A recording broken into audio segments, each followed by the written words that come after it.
मोर SP Bhadrak निर्देश क्रमे विगत गोटे मास धरी जो मैंने मॉडिफाइड साइलेंसर यूज कर जो मैंने शब्द प्रदूषण करुँच साइलेंसर यूज करी विरुद्ध दृढ़ कार्यानुष्ठान ग्रहण स्वरूप आम प्राय 250 रु अधिक साइलेंसर जबत करूँ अगेंस्ट फाइन रियलाइज करूँ लोक मान सचेतन करने आम बुलडोजर लगे सब डैमेज करुँ। आगामी भविष्य में जब कौन लोक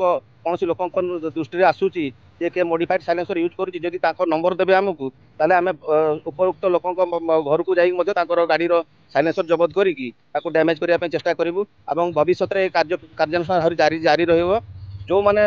मु सचेतनता कहवाई चाहूँगी जो मैंने गाड़ी चलैला बेले मोबाइल रे कथा है गाड़ी चलाउछंती आगामी दिन विरुद्ध विहित कार्यानुष्ठान ग्रहण करा साइलेंसर द्वारा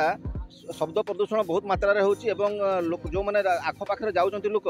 से डरी जाऊँच एत जोर से साउंड होची लोक मानकर शब्द प्रदूषण एटा एमवी एक्ट रे आम बैन अच्छी 10,000 टका फाइन अच्छी विहित कार्यानुष्ठान